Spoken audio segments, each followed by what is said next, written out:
Hello everyone, and welcome to the seventh episode of Little Anime Podcast. This is seven, right? I'm so bad at keeping track of all these. I've done so many. Yep, this is seven. So welcome to episode number seven, guys. Of Little Anime Podcast, where we talk about anything anime related, anime games, anime shows, movies, news, anything anime related we talk about. So today, before we get on to our topic, I thought we give out our little news section. There's actually a few news that popped up, some from last night and then some from this morning. One that I'm looking at that's pretty funny. Anime mega fans receives hilarious new complaints from neighbors. Someone who watches, anime, I get complaints all the time from my family. Oh, your TV's too loud. What are you doing? Da da da da da. So yeah, it's pretty. It's not all that bad, big a deal. But there are people who go above and beyond when they're doing, watching anime. They get into it. They have it on like the highest volume possible, and it's just like, okay, dude, I get it, but it's like you gotta be considerate of the people around you. It's not like you live alone and no one's near you for miles. That's pretty interesting. Another one is 10 classic anime every newcomer should watch. So I think that's a pretty good list, to give people who want to start getting into anime and they're like, oh, I don't know what to watch. Um, I always give people a few recommendations of the ones I've seen, and just looking at this list, there are some that I most definitely have said to people already, like Cowboy Bebop. That's ranked number one on the list. Sailor Moon. I always recommend Sailor Moon to anyone. I'm like, watch Sailor Moon. Yu Yu Hakusho. That's another good one. Inuyasha. Inuyasha's a good show. And then it's any of the old big three. Now, anyone who knows what the old big three are, that's like One Piece, which is still ongoing to this day. Jesus Christ. It's like almost 1,000 episodes of One Piece. Then Naruto. Naruto finished, but they do have the new Boruto one, which actually there's news about that I'll talk about as well. But, Naruto Shippuden. I'm like, anyone who wants to watch anime, I'm like, watch Naruto. Naruto is amazing. And then Bleach. I don't care what anyone says. I love Bleach. And from what I've been seeing, like other people been posting, or reacting to a bunch of news about how they might finish up the manga finished up, I believe, a couple of years ago, like maybe 2-3 years ago, and the anime ended like 7 years ago. But the way the anime ended, it didn't complete the full story from where the manga finished up a couple of years after that. So there's been a lot of there's been a lot of news about, they might readapt the last arc of Bleach and finish it up. So that'd be amazing if they do that. So I'm like, anyone who wants to watch Bleach, I'm like, yeah, people don't like the fillers because there is a lot of fillers in Bleach, but that's the same thing you could say for Naruto. You could say about One Piece. They are filled with fillers. And me personally, I don't have a problem with some of the fillers. I actually like a lot of the filler episodes. So it's like, whatever. But yeah, that's just some. And then, like Dragon Ball and Dragon Ball Z. I mean, even if you aren't a huge anime fan, I'm pretty sure most people have seen Dragon Ball Z. I mean, that was like one of the iconic ones that was always on TV in like the early 2000s. So that's like a given. I mean, anyone who hasn't even seen anime has been like, you've seen Dragon Ball, right? You'd be like, yeah, okay, so that's one. You've seen one anime. There you go. Um, Speaking of Naruto and Boruto, here's a news article talking about how the current Boruto time travel arc has actually saved the anime. It goes. I guess it's pretty much kind of explaining how. I mean, like most people, they didn't don't like Boruto. I was one of them. I did not like Boruto in the beginning. I thought Boruto was lame. He was just a snotty brat that just didn't understand what was going on with his dad. He thought his dad was just this cold guy who was just abandoning his family for, his position as the Hokage. And it's like, Um, you don't understand what Naruto went through, or people who grew up like me watching Naruto and Naruto Shippuden. Well, like, listen, we've been with Naruto since day one. We know what he's been through. You're his son. How could you do that? But now in this current time arc, um, they go back in time to because one of the villains is he travels back in time because he can't be the current Naruto he's too powerful for him. So he goes back in time to when Naruto was still a Genin and was about to start training under, or like Bailey trained under Jiraiya, and he figures he'll get the Nine Tails from him that way. So, grown up version Sasuke and Boruto travel to the past, and they're trying to protect Naruto from him. Because, I mean, hey, if something happens to Naruto in the past, there's a good chance that the Sasuke that we see now won't exist, and Boruto definitely won't exist if something happens to Naruto in the past. So, but yeah, I've been watching the time travel arc, and it's actually really good. I'm like, you see all these old stuff. You see how everyone was back in the day when they were all getting. I mean, Neji. Oh my God, poor Neji. When I saw Neji, I was like, oh my God, it's Neji. We haven't seen him in so long. And you see everyone when they were getting, of course, around that time. Sasuke is not in the. They came to the time when Sasuke had just left like the village, so you don't see Sasuke there, but you still, it was still reeling from the fact that he, abandoned the village and whatnot. So, and it's pretty good because Boruto gets to see how his dad was when he was a genin, training up, how people treated him because of the Nine Tails. So he's like seeing how, oh, he's so used to seeing how his dad is now, but he goes back in time and sees how his dad was back then when he was around his age. He's like, he kind of gets like a wake up call, and I was like, oh, my dad didn't have it easy. I mean, I think he had the hardest of everyone, and he worked hard to get to the position he is now. So it's like, yeah, so it's like, don't even try Boruto. But yeah, so I mean, if anyone wants to see the Boruto, I would say yeah, skip a few episodes. There are a few episodes that's pretty good. I did like the episodes dealing with Sarada, Sasuke, and Sakura's daughter. That was a pretty good little arc right there. So I like those episodes. I forget which number they are, but that's pretty good.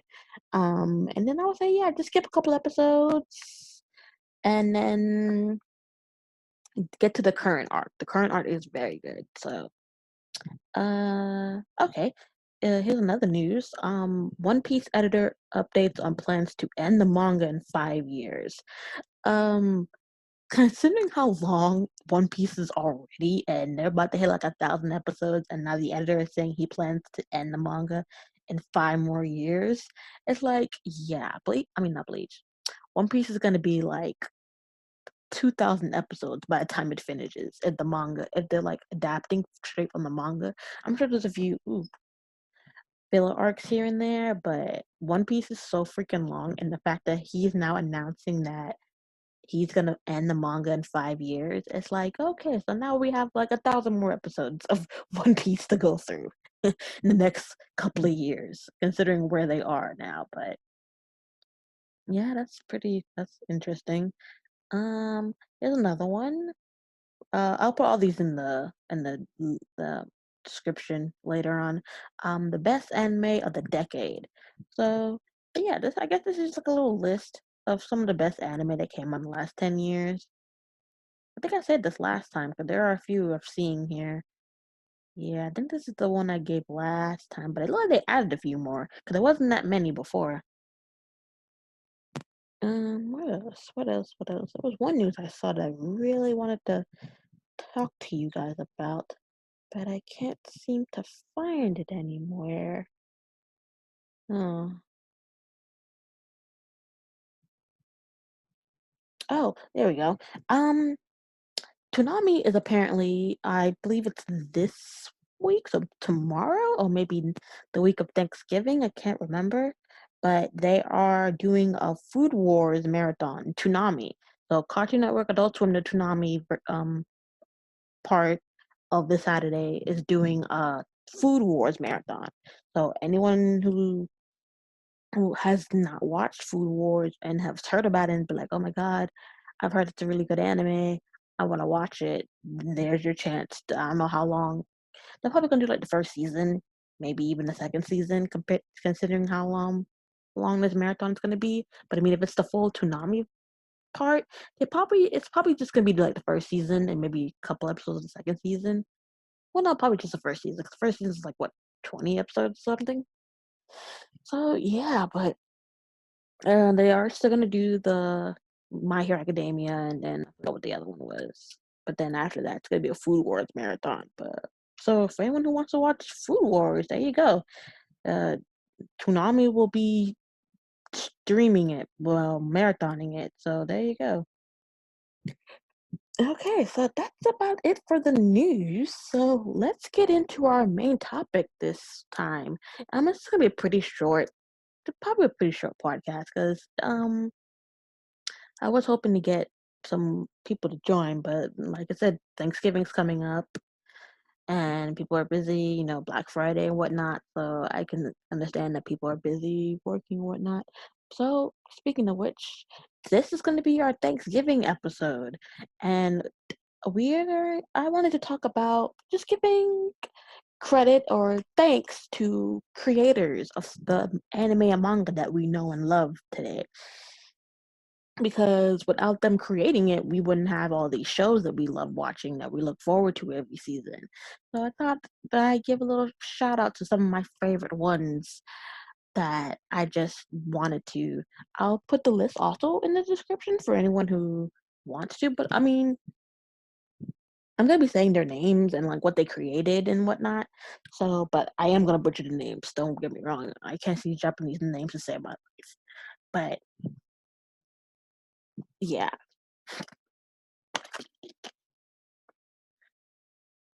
So, the first person I want to give thanks to, I want to give thanks to Nakako Takayuchi. Anyone who I hope I didn't butcher your name. I'm sorry. Like I said, I'm gonna be butchering these names like crazy, but she is the creator of Sailor Moon. Of course, me being the huge Sailor Moon fan I am, I had to talk about Sailor Moon first. So she is the creator of Sailor Moon. She actually created a manga called the Code Name Sailor V, which ended up starting the Sailor Moon franchise. So I've heard of the Sailor V manga. I don't think I've ever been able to find it, or at least like an English version. Probably wasn't looking good enough. I'm sure I could find it nowadays.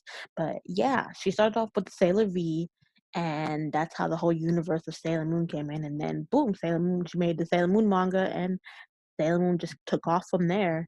I love Sailor Moon because it started out in the year I was born, 1996. So Sailor Moon is my shade. However old Sailor Moon gets is how old I am, so I love it. Um, she was born April 15th, 1967. This was interesting. I did not know this about her. She has a degree in chemistry and actually became a licensed physician. Probably said that wrong. So I was like, oh wow, I have no idea. But then she eventually, did a whole job, turn her switcheroo and ended up making manga, which I mean, hey, you made freaking Sailor Moon and it's making millions and millions of dollars to this day.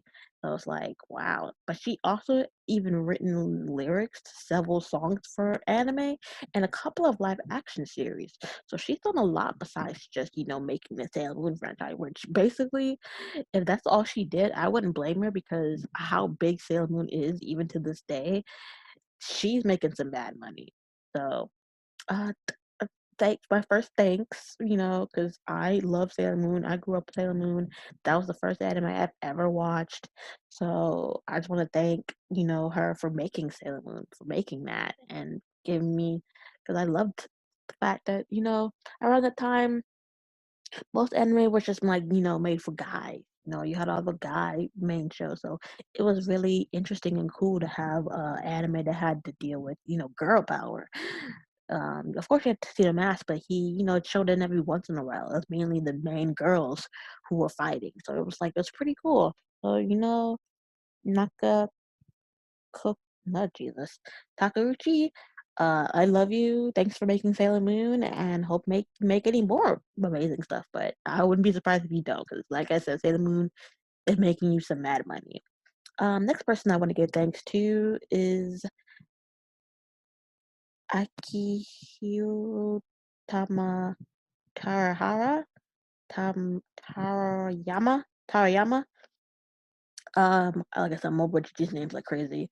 I'm talking about the creator of Dragon Ball and Dragon Ball Z. Ah, that's another one of the top non-animes I first started watching. I would watch Dragon Ball Z all the time with my older cousins, and that was just one of the shows that we just loved watching. He was born April 5th, 1955, so he's the same sign as my first youngest sister, because her birthday is the 7th. So, interesting. He's known for making the Doctor Slum manga, which I've heard, and I think there's even like an anime series for that. Like that's like one of the biggest like anime and manga like in Japan to this day.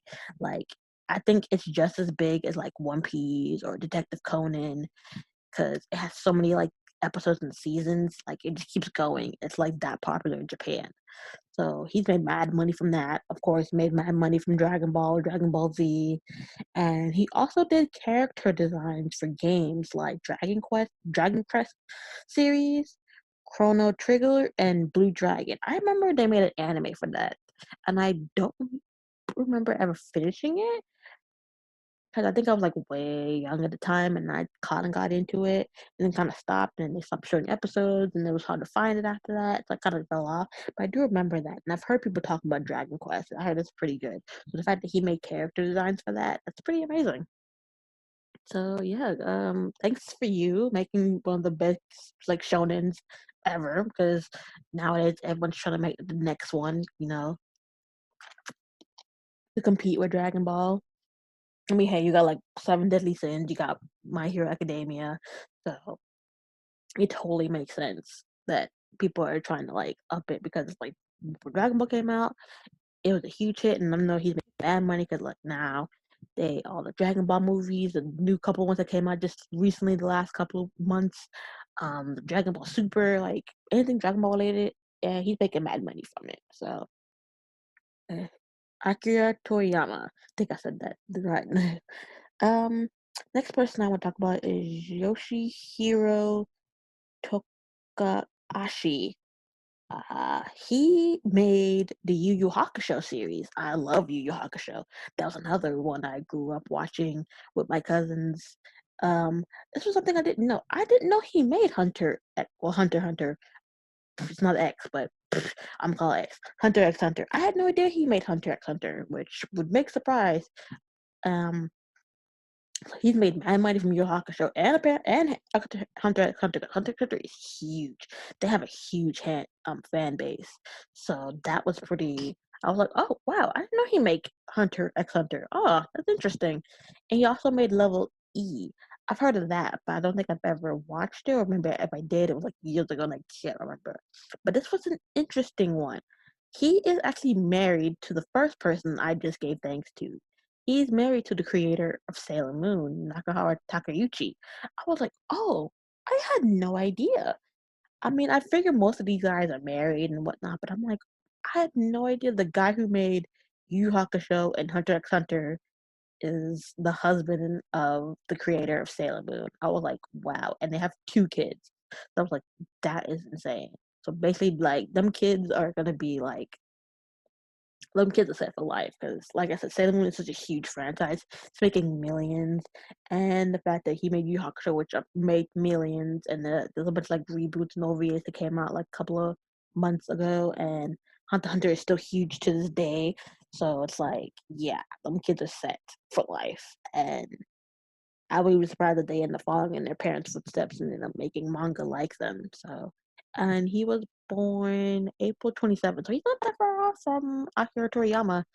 Yeah, 'cause their birthday is just a couple of weeks apart. He's actually closer to my brother's birthday, cause his is the 21st. So that's kind of interesting. Two guys that I really like, birthdays are just a couple of days off from my siblings. So, so thank you to you as well for making Yu Yu Hakusho and Hunter x Hunter, and for being married to one of my all-time favorite creators of Sailor Moon. So next I want to give thanks to Nikki Coco Nasahiro. I don't know. Like I said, I cannot pronounce his name to save my life. I'm talking about the creator who made the Fate Stay Night series. And I'm talking about the visual novel, not the one who. I mean, I guess he made the visual novel, which ended up making the anime. So yeah, he was born November 28, 1973. He made visual novel Taka Takashima Takashihime. I don't know. I can't pronounce these. And he made the Friday Night, and he actually, this is something I didn't know, that he founded Type Moon. I was like, oh, okay, so the company Type Moon. I was like, oh wow, I had no idea that he founded that. So I was like, oh, that's pretty interesting. I'm a huge Fate Stay Night fan. For anyone who's seen, my logo, I'm a huge Rinto Soccer fan. Not to say I don't love Saber or Sakura, but out of the three girls, I love Rinto Soccer. I want to be her friend. I wish she was a real person because she is amazing. Um, so, thank you for making, Faith Stay Night. I know so few people were like, but it's based off an erotic novel, but it's like everything's erotic nowadays. And I love how the animes don't really go into that much. It's like Heaven's Field one, which I mean it's kind of mostly developed on that because what's going on in that route. But hey, it's still a good series. I love it and I can't wait for the third movie to come out. So thank you for your good work, and hopefully you make some other stuff because I know you're making mad money from the series, the movies, and from the Fate Grand Order game because that game is making mad money. Like it's incredible. Next person I want to give thanks to is Kadaka. I hope I said that right. Like I said, I'm gonna be butchering these names. I'm so sorry.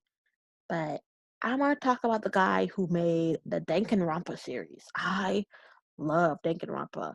I'm gonna give a little story. I was just going through YouTube, trying to find something to watch, and I saw this thing called Danganronpa the animated series. I was like, "What the fuck is this?" Um, so then, I read the little synopsis, of what it was about. And as soon as I saw the horror tag, I was like, okay, yeah, no, I'm not watching this. Because as I've said, and I've said a few times, I'm not a huge horror fan for horror of anything. Horror movies, horror games, horror animes. Like lately, I've started getting into horror animes, but very, very few ones. There's a lot of horror animes out there that I will not watch. Y'all can't make me watch them. No one can make me watch them because I do not watch horror or anything. But so a couple of weeks went by. I believe I was starting up school, and I was just in my cafeteria at school, college, not high school, and I was like, ah. I was like, I'm ready to go home. I just gotta wait for my ride to come and get me. And I was like, I need something to watch. I believe my mom was like doing something, so it was gonna take like hours to get me. And I only had like one class of the day. I was like, ugh, literally gotta wait in here for like 2 hours. I'm bored.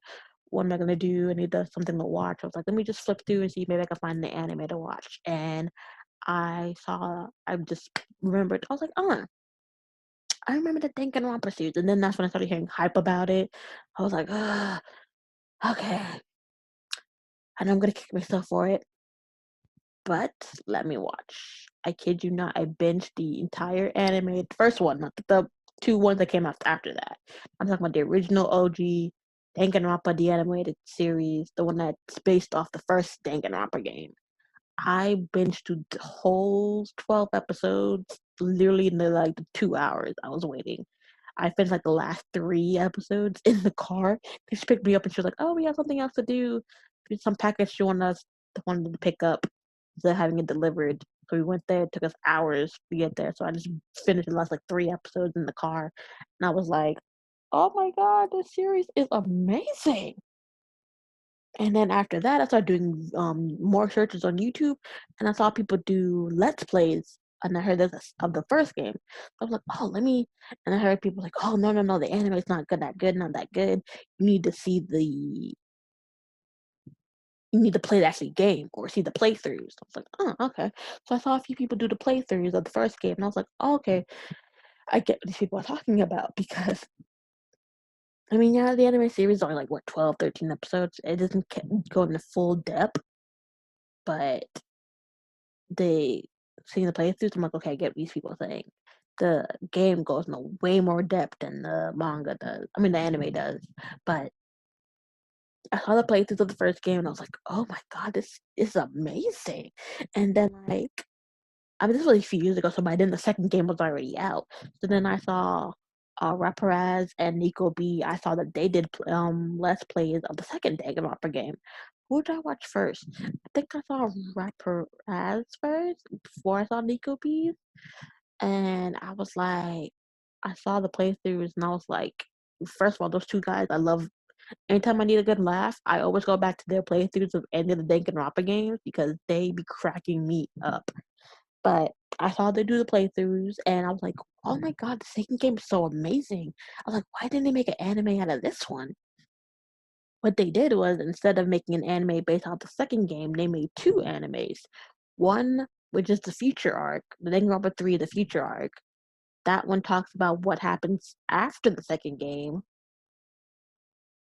yeah, what happens after the second game, and then they made a despair arc. What happens in the sets events? What happens before the first game? Before everything happened before the first game. So I watched it both. I didn't watch them in the order people say you're supposed to watch it. You're supposed to watch like the future first, future episode one, then despair one, future two, despair two. I just watched all the future. And then I watched all the despair, and then I watched the Hope arc when it came out, the Hope movie, and it came out. I was like, "Oh my god, this show is so amazing. I love it. Such a huge Danganronpa fan." And then a couple of months after that, that's when I heard news about the Danganronpa V3, and I was like, "Oh my god, they're coming out with another Danganronpa game. That's amazing." But then I heard, "Oh, this is probably gonna be the last Danganronpa game because the guy Kodaka making it." Oh no, I was like right after the game finished, and then all the cells. I heard people like, "Oh, this is gonna be the last, probably last thing in Rampa game because the Todaka left Spike Chunsoft because that's where he made it, Spike Chunsoft." And I was like, "Oh no!" So they're not making any more Danganronpa games. That's terrible. But I still love the series, and I still love his work. I mean, 'cause he didn't stop making games altogether because in one of the notes that I gave, he left Spike Chunsoft and has now started his own gaming company and studio called Two Koi Games. So I'm interested to see what type of games he makes. If they're gonna, I mean, I'm not gonna be exactly like Danganronpa, but it'll probably be pretty similar to it because I mean, it was his own work, so I wouldn't be surprised. So I'm looking forward to any game that he makes out because I really want to see them. Um, Next person I want to talk about is Yuki Takabata. Um, this person, he's the creator of Black Clover. I love Black Clover. I don't care what anyone says. I shouldn't have listened to those people that's like, oh, Black Clover, the anime is not that good. The manga's way better. You should just read the manga. And again, I listened to those people and I was like, I heard people be like, oh, people like, oh, have you seen Black Clover? I'm like, no, because people say it's not that good. They say the manga's way better, so I'll probably just start reading that. They're like, no, no, no, no. They're like, see it for yourself, watch it for yourself. And I was like, okay. I said this in my one of the previous podcasts that I did. I kid you not. By then, I think like 99 episodes were out. I binged through from episode 1 to 99 in like 2 weeks. I called my friend. I was like, "Yo, Black Clover is shit." I was like, why did I listen to these people? I don't know what these people are talking about. Black Clover is amazing. I've seen people complain and be like, oh, it's kind of like a ripoff of Naruto or whatever. I'm like, no, it's not. Black Clover is its own thing. I mean, if he got ideas from Naruto, then okay, I kind of get the similarities between, Asta and Naruto. But they're two totally different people in two totally different circumstances. So I love Black Clover. I don't care what anybody says. I love the anime. I'm gonna start getting back into watching it. Like I said, I stopped at like 99, and I think they're like 10 something now. So there's a few episodes that I can like catch up with now.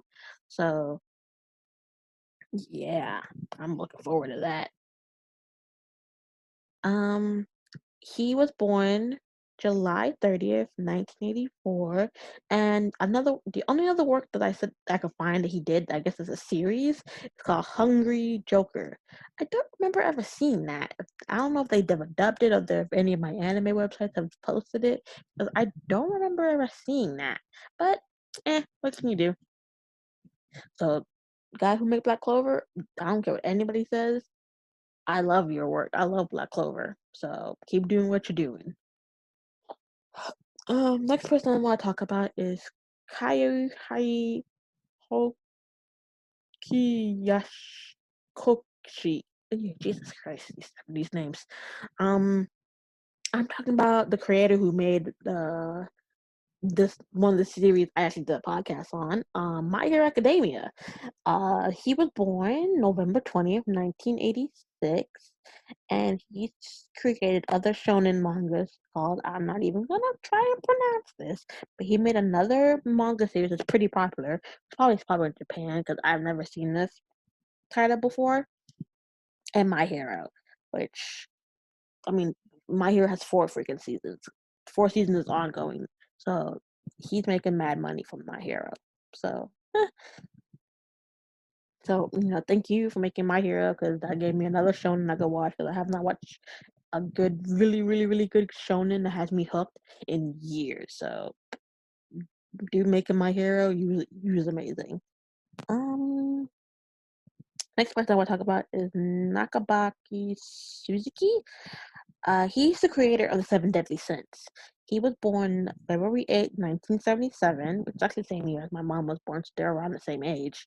I believe the same age, like 42. His birthday is in February, her birthday was November 1st, so they should be the same age.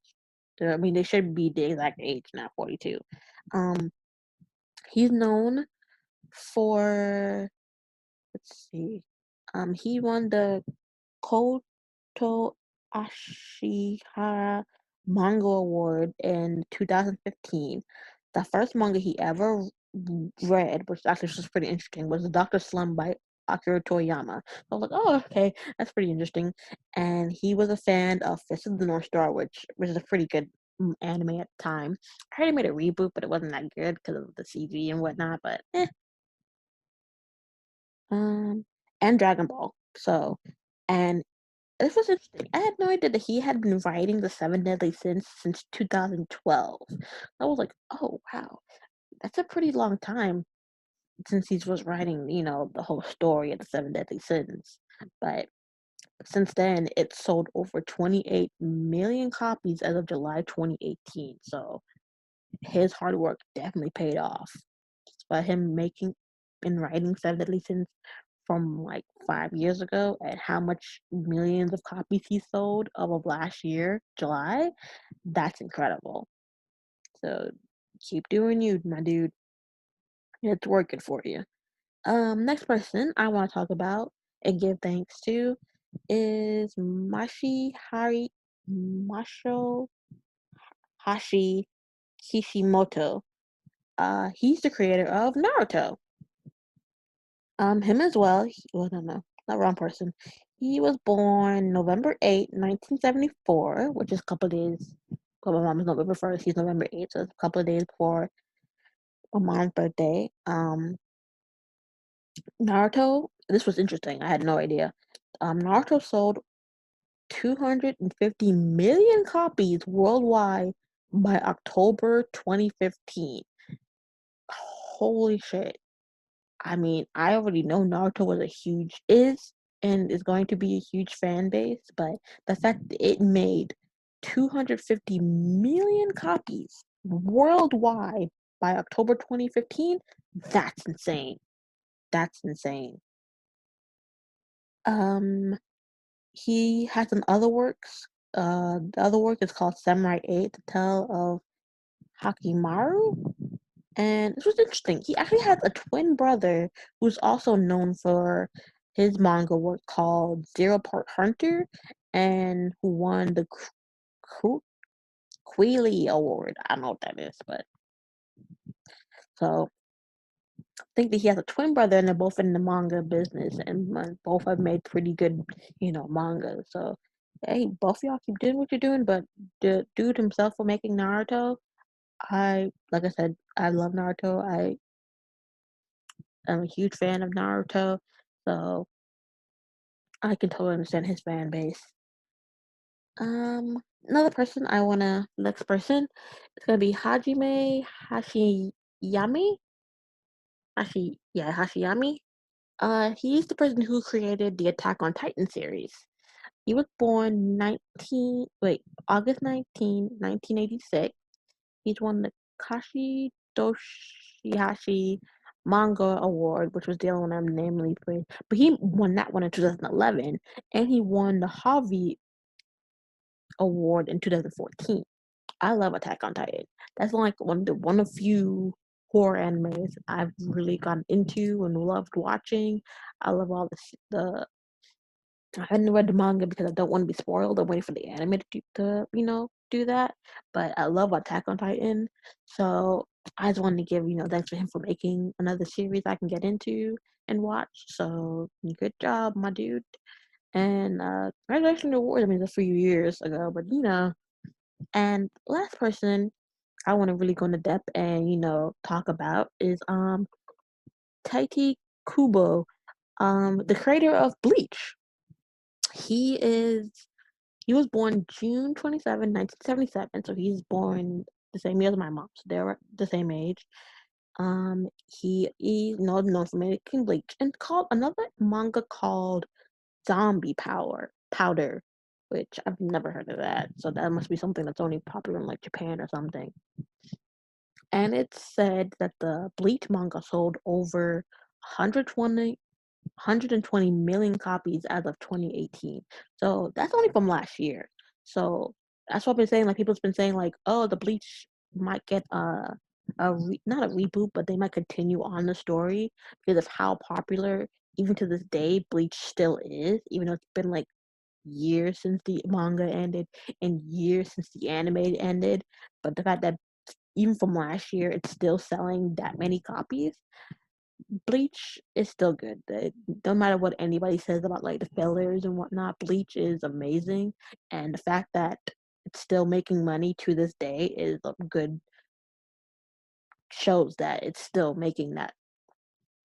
So, creators of Bleach, people who made Bleach, please, please, please, please finish the anime. Please finish the anime. I really, really want to see the anime finished because I mean, I've heard, a few spoilers, what happened. I'm not gonna spoil it for anyone who hasn't read the manga or anything, but yeah, I want to see that last arc be made. So before we end, I just want to give out a few honorable mentions because there were so many people. I could go on day about all these creators. I've watched so many animes, but I just want to give out a few shout outs to a few other creators that I didn't really go into depth with. So, Haki Aki Yoshi Hongo, the creator of Digimon, Kashuyuki Takahashi, the creator of Yu-Gi-Oh, Shinji Watanabe, he's the creator of Cowboy Bebop and Samurai Champloo, which are two classic animes that anyone should watch. They are totally cool. And even though they're like really old, they still like live up and people still talk about them to this day. So anyone who wants to, you need to go see those. Um Kashu Kato, the creator of Blue Exorcist. I had no idea that the creator who made Blue Exorcist was a girl. So that's pretty amazing because I love Blue Exorcist. The fact that a girl made that, I'm like, yes, girl, do you, because I love Blue Exorcist. I hope they continue on because they did make a reboot kind of. They made another season, picking up where kind of continue on where the manga should have. Cause the first season of Blue Exorcist, like after episode like 13, is just a bunch of fillers that they made up. So they did make another one that continues on from where like the last 13 what the episode 13 should have ended. So that was pretty cool with that. But I hope they continued on because I love Blue Exorcist. Um, uh, Champloo, Champley. This was pretty interesting. I had no idea that the people who created Cardcaptor Sakura was actually a team. So it's not like a one individual person made Cardcaptor Sakura. It was a bunch of, it's a whole group of people who made it. So I want to give props to them because I love Cardcaptor Sakura. I watched Cardcaptor Sakura, and I watched the clear card when it came the season when that came out. I hope they continue that as well because that was really good. And then last person I want to give props to is Goshu Yayonyame. He's the creator of the Conan, or as people here in the United States and whatnot knows it as Case Closed. I love Case Closed. I've honestly have gotten back into watching the dubbed Case Closed one and seen a few of the subtitle ones because I love Case Closed. I watch any movie of the movies that come out. I've seen all the movies, the dub ones and the sub ones. And I had heard rumor that they are thinking about starting up the dub version of Case Closed of Detective Conan again. I mean, mind you, they do have a lot to work with because Detective Conan is kind of like One Piece. They have like 900 something episodes, almost 1,000 episodes. So if any studio picks up Detective Conan, they have a lot to work with. It's not like, there's only like maybe 10 more episodes out, and then no, there are hundreds of episodes and movies for them to work with in dub. So and people, and like I said, Detective Conan is actually a pretty good, pretty big fan base. So I know there are people who were probably like me who saw the dub and was pretty upset that the dub stopped. So and so it was like continue on, finish just like continue on, catch up to where the subtitle version is. Like, 'cause that'd be amazing. So yeah, that's it for our topic today. I just want to give thanks, all these people who created, some of the animes that I've watched and know to and love. Because without you guys, I wouldn't be able to make this podcast. One, because you wouldn't have made your shows and I wouldn't have nothing to talk about. And for giving me something that I've grew up with. I'm the type of person like, yeah, I watched like cartoons when I was growing up, but I mainly watched anime. Anything anime related or anything that had like any anime themes to it, I always loved watching. And as I got older, I kind of even now I stopped watching TV because all I do is watch anime because that's the thing that gets me interesting. I don't really like watching any other stuff because I feel like there's nothing to watch. So, for someone who's a huge anime fan, I love it. And I just want to congratulate you all for making the work that you do and continue on making your work because it's because of people like you that I have something to one watch and something to talk about. So, as the end for our topic, I want to give out. It's a new segment that I started last episode. It's my manga recommendation. Every episode I'm gonna give out a manga that I've read that I think people would be pretty interesting into, watching or reading or whatnot. And the one I want to talk about is Aria the Scarlet Ammo. They actually do have an anime for this, and I really, really love it. The anime. It's made by Jesus Christ. Kuku Kachi Akimashu. Yeah, okay. I can't, like I said, I cannot say the Japanese name to save my life. But yes, Arya the Scarlet Ammo. They do have an anime series for this. It only has 12 episodes and have like one OVA. So I guess that could be my. I also wanted to do an anime recommendation as well. So I guess that could be my anime recommendation as well. So my anime and manga recommendation for this episode is going to be Arya the Scarlet Ammo. I love Aria, the Scarlet Emerald. I really, really loved the 12 episodes that they made. Um, and then when I found out that the manga was still ongoing, I was like, "Holy crap!" And I've read up to the newest episode. I mean, newest chapter. It's still ongoing, and there's 96 chapters, so it definitely continues on from where the anime ends, and there are 17 volumes. So that just lets you know, like, anime series, show, manga. It's really good to even to this day, it's still making new chapters and it has so many volumes. So yeah, so that's my recommendation. Go see Aria, the Scarlet Emma. They do have a sequel one called Aria AA, which kind of it doesn't really focus on the main girl so much. I mean, she's still in it, but it focuses on other people instead. But I would say watch that one too. It's actually pretty good, but I say watch the original one, the original Aria, the Scarlet Ammo, and after you finish that, start reading the manga where it picks up, or if you want to start from the beginning, so that way you don't miss anything. But yeah, that's my recommendation. Go watch Aria, the Scarlet Ammo, and read the manga. They're both really, really good, and the story gets into even more depth of what goes on, and it's amazing.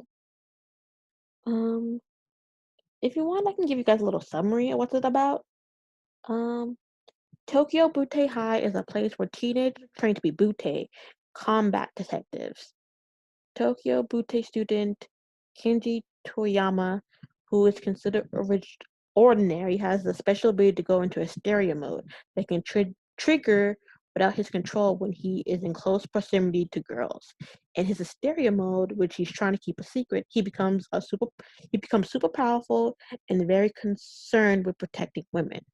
One day, Kenji is targeted by a butte killer who range his bike to explode and is rescued by assault expert transfer student Arya H. Kizaki. After witnessing his hysteria mode, Arya would not leave him alone. But it does have an edgy thing.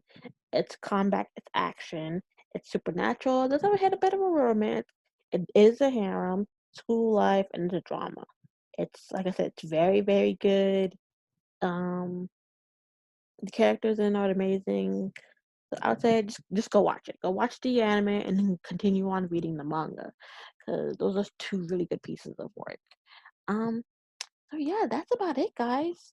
Um, I do want to give another piece of news with the whole Thanksgiving and with Thanksgiving, Black Friday coming up, they probably won't be an episode next week. The next one I'm trying to do would be the 29th. So that'd be after Thanksgiving and Black Friday weekend, whatever. Um, so yeah, so next week there will not be an episode. There'll be an episode the following week, which will be the 29th. And that topic, we are going to be talking about which anime world we would like to live in or be a main character in. So that one's going to be pretty interesting. There's a few that I would really like to talk about and see how, and if I can get any guests to come on to see what they would think about which world would they like to live in and whatnot. So yeah, that's about it. So I want to thank you all, for coming and listening to my podcast, my episode number 7. I'm so surprised I'm making so many episodes. Actually, I do want to give one more last thing. Keep forgetting to do this. I want to give out support to all the people who's been listening to my last episodes because I I use the Anchor app to post all my episodes, and I couldn't believe it. My Hero Academia season 1 to 3 review has the most plays out of all my videos I've done so far. It has 4 plays. I was like, oh my god, literally got like 4 plays like in like one day. So I was like, oh my god, people are really listening to my podcast. All my other ones do have 2 plays, and my one I did last week, my 7 Deadly Sins season 1 and 2 review has 3 plays. So I'm just so surprised that so many people have been listening to my podcast, and you guys really loved My Hero review. I am definitely gonna do like a review when the season 4 is done and I watch it. So I would definitely love to get my friends onto that so we can talk about it. But I'm surprised. And the 7 Deadly Sins, I'm definitely gonna do a review of the 7 Deadly Sins 3rd season when that's finished as well. So, but yeah, that's pretty much it. That's all I want to talk about. I want to thank everyone for, coming in and listening to it. Um, so yeah, that's basically it. I will see you all on the 29th. And you all have a great, what today's Friday, so everyone has a great Friday. And I'll see you all in 2 weeks. All right, buddy. Have a nice day. Bye.